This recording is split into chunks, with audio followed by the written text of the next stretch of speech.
14일 새벽 내린 폭우로 큰 피해를 본 청양의 한 마을 주민들이 서부 내륙고속도로 공사가 피해를 더 키웠다며 대책 마련을 촉구하고 있습니다. 어떤 사연인지 집중 취재했습니다. 부여에서 집중호우로 급류에 휩쓸렸던 실종자 한 명이 40km 떨어진 금강변에서 숨진 채 발견됐습니다. 경찰과 소방당국은 450여 명을 투입해 나머지 실종자 한 명에 대한 수색 작업을 진행 중입니다. 해안 소암면 인근 해상에서 어선과 화물선이 충돌하는 사고가 있었습니다. 두 배에는 모두 27명이 타고 있었는데 인명 피해는 없었습니다. 충남 지역 코로나19 신규 확진자가 7,000명을 넘어섰습니다. 최근 일주일간 하루 평균 확진자는 5천여 명으로 이 기간 26명이 숨졌습니다.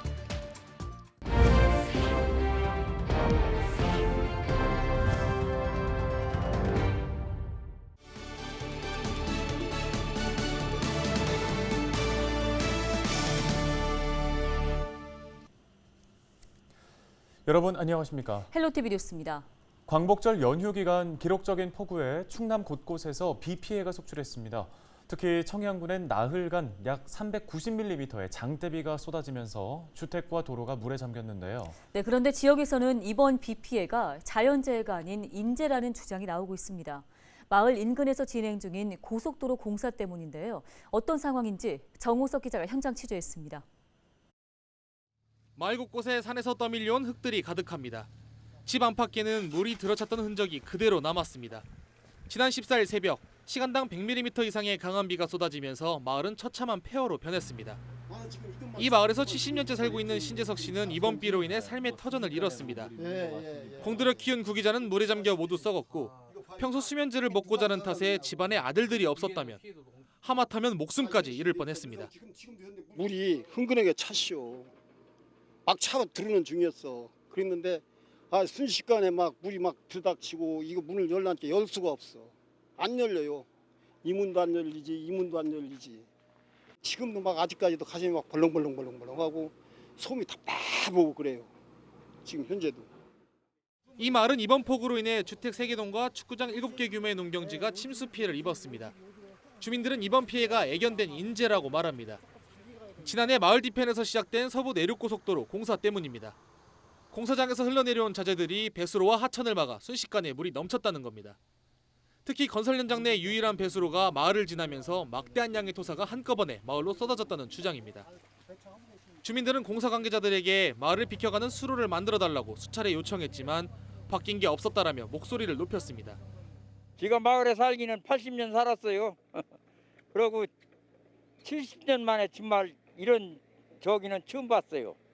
여기 고속도로 저기 시공들한테 그 배수로 좀 해달라고 했는데 그거 안 해주니까 토사가 거기서 많이 밀려가가지고 배수로가 막혀서 그렇습니다. 여긴. 청양군은 중장비를 동원해 복구 작업에 안간힘을 쏟고 있습니다. 고속도로 공사가 내년까지 진행되는 만큼 별도의 피해 예방 대책도 수립할 계획입니다. 특히 건설사 측엔 구상권 청구를 검토 중입니다. 이번 비 이상으로 오더라도 이 우수를 처리할 수 있도록 배수를 좀 더 분산할 수 있는 추가적 배수로를 설치를 하든가 아니면 현재 있는 배수로 규격을 좀 더 증대화시키고 그리고 또 하나는 이 토사가 이쪽으로 유입되지 않도록 번면부에 대해서 좀 더 보강하는 그런 작업들이 필요하리라 이렇게 보입니다. 시공사 측은 지자체와 함께 마을 복구에 최선을 다하겠다며 추후 보상은 피해 원인이 정확하게 규명된 후 절차에 따라 진행할 방침이라고 전했습니다. 헬로티비 뉴스 정호석입니다. 지난 14일 새벽 집중호우 때 부여에서 급류에 휩쓸려 실종된 화물차 운전자 55살 A씨가 이틀 만에 숨진 채 발견됐습니다. 경찰과 소방당국은 16일 A씨가 실종된 곳에서 40km가량 떨어진 부여 세도면 장산리 금강변에서 시신 한 구를 발견했으며 지문 감식 결과 A씨로 확인됐다고 밝혔습니다. A씨와 함께 차에 타고 있던 나머지 실종자 한 명은 아직 발견되지 않았습니다. 현재 소방과 경찰, 육군 등 모두 450여 명이 수색 작업에 투입됐으며 금강 하구뚝까지 범위를 넓혀 수색을 하고 있습니다. 최근 집중호우에 따른 수해의 여파로 농작물 병해충 피해가 우려돼 농가에 비상이 걸렸습니다. 충남에서는 사과와 배, 포도 등 과수가 올해 적당한 햇볕과 수분 공급 등으로 풍년일 것으로 예상됐지만 막판 집중호우로 일부 작목에 피해가 있을 것으로 예상됩니다. 침수된 벼의 경우 뿌리 손상과 도열병이 확산할 가능성이 있는 만큼 종합적으로 대응해야 합니다. 특히 벼 흰잎 마른병 등 세균성 병과 먹노린재, 홍명나방 등 해충도 발생할 것으로 전망됩니다. 충남농업기술원은 약재를 제때 살포하고 통풍과 물 빠짐이 잘 되도록 관리해야 한다고 강조했습니다. 태안 해상에서 선박 두 척이 충돌하는 사고가 발생했습니다. 태안해양경찰서는 17일 새벽 5시 12분쯤 소원면 가대함 인근 해상에서 24톤급 어선과 파나마 국적의 9,500톤급 화물선이 충돌했다고 밝혔습니다. 어선과 화물선에는 각각 승선원 11명, 16명이 타고 있었지만 인명피해는 없었습니다. 해경은 2차 사고 예방을 위한 안전관리를 실시하며 정확한 사고 원인을 조사하고 있습니다. 충남 지역의 코로나19 신규 확진자가 7,000명을 넘어섰습니다. 17일 0시 기준 도내 7,054명이 양성 판정을 받았는데요. 주말과 휴일이 겹친 14일 2,800명, 15일은 3,600여 명에 비해 2배가량 급증한 규모입니다. 지역별로는 천안이 2,125명으로 가장 많았고 당진 780명, 서산 675명, 홍성 443명, 예산 252명 등입니다. 최근 일주일간 하루 평균 확진자는 5,199명으로 이 기간 26명이 숨졌습니다. 도내 누적 확진자는 85만 9,818명이며 이 중 1,035명이 숨진 것으로 나타났습니다.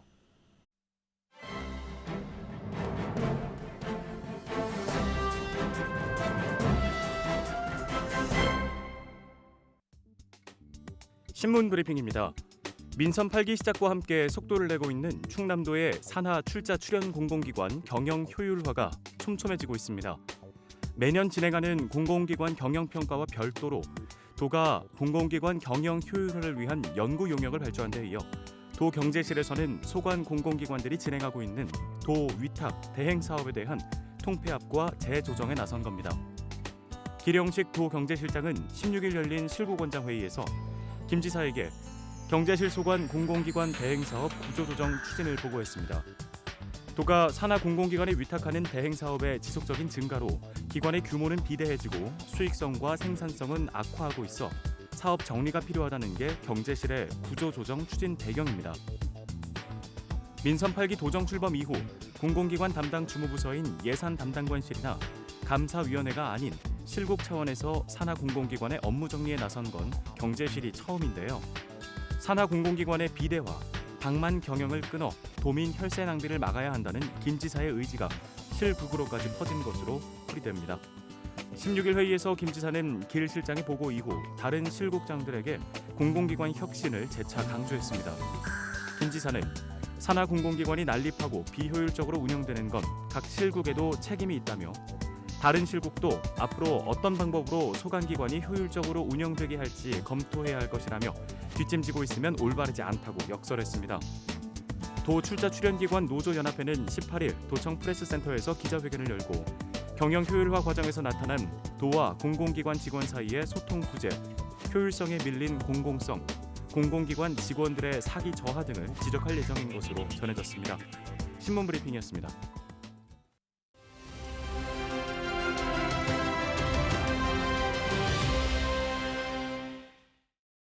다음 소식입니다.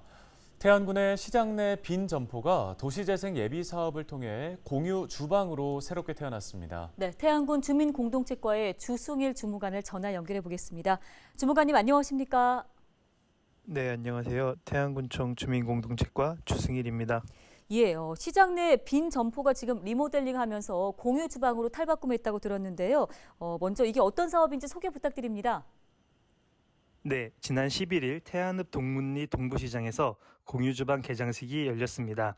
태안군이 태안읍 동문리 남문리 일원에서 진행하고 있는 2022년 도시재생 예비사업이 소중한 결실을 맺은 건데요. 도시재생 예비사업은 주민이 직접 추진하는 소규모 단위 산업을 통해 주민 참여 확대 및 역량 강화를 도모하고 향후 대규모 도시재생 뉴딜 사업을 추진할 수 있도록 지원하는 사업으로 국토교통부가 주관하고 있습니다. 네, 그러면 이 공유 주방은 어떻게 활용되는 건가요? 구는 동부시장 내 방치된 유휴 공간을 활용해 주민 누구나 이용할 수 있는 공유 주방을 조성키로 하고 6월부터 31.68제곱미터 면적의 빈점포에 8,500만 원을 들여 건물 리모델링과 주방기구 설치 등의 공사를 진행해 이달 초 마무리했습니다.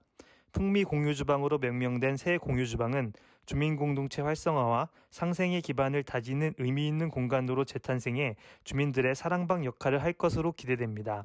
또한 10월까지 아이와 함께하는 텃밭요리, 태안 특산품을 활용한 여름 보양식 등 다양한 요리교실 프로그램을 운영할 계획이며 일반 교육생 이외에도 푸드 스타일링 교육 등 시장 상인들의 역량 강화 프로그램과 청년 창업자들의 레시피와 밀키트 개발을 위한 작업 공간으로도 활용할 계획입니다. 네, 공유 주방 외에도 연말까지 다양한 사업들을 추진한다고 들었습니다. 이 소식도 전해주시죠. 네, 구는 이번 공유주방 조성 외에도 올해 연말까지 지역자원 및 도시재생 콘텐츠를 발굴하는 주민상생 조직 구성 및 역사 아카이빙, 주민 간 소통을 위한 플리마켓 및 축제 운영 등의 프로그램을 추진, 태안읍 동문리 남문리 일대를 활기차게 변모시킬 계획입니다. 모쪼록 근본 예비사업을 성공적으로 추진해 향후 도시재생 공모사업 추진을 위한 기반이 될 수 있도록 최선을 다하겠습니다. 네, 말씀 잘 들었습니다. 여기까지 듣겠습니다. 태안군 조승일 주무관이었습니다.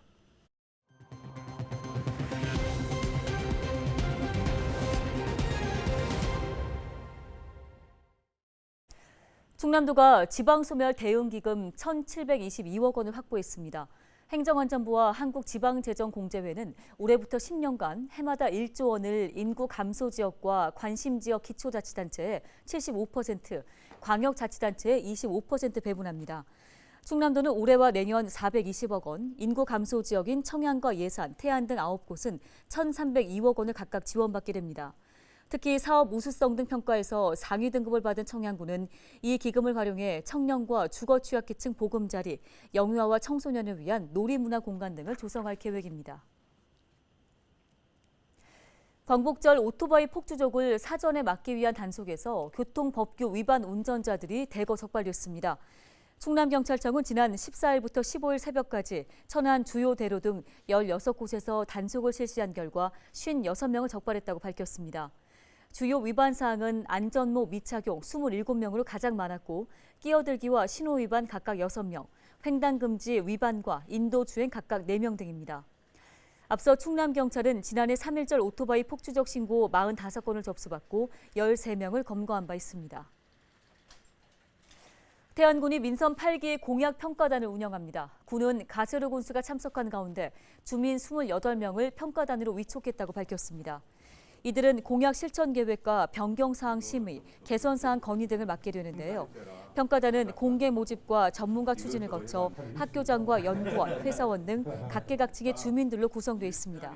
임기는 1년이며 1회 연임이 가능합니다. 서산시가 유해 화학물질 관리 사각지대 해소를 위해서 나섭니다.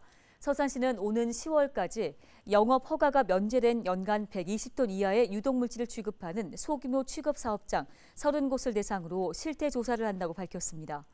주요 점검 사항은 안전관리 현황과 화학사고 방제 장비 구비 상태 등입니다. 소규모 취급 사업장은 영업 허가를 받지 않아도 돼 화학사고 사각지대에 존재한다는 문제가 제기돼 왔습니다. 서산시가 전통시장 4곳과 360여 개 점포를 대상으로 사용 실태조사에 나섭니다. 이번 조사는 미영업 점포에 대한 허가를 취소하고 신규 상인 유입으로 전통시장을 활성화하기 위해서 추진됩니다. 주요 점검 내용은 영업시간 준수, 무단 장기 휴업과 폐업, 점포 목적 외 사용 여부 등인데요. 서산시는 적발된 대상자에게는 점포 사용 제한과 허가 취소 등 강력한 행정조치를 취할 방침입니다. 네, 오늘 저희가 준비한 소식은 여기까지입니다. 네, 시청해주신 여러분 고맙습니다.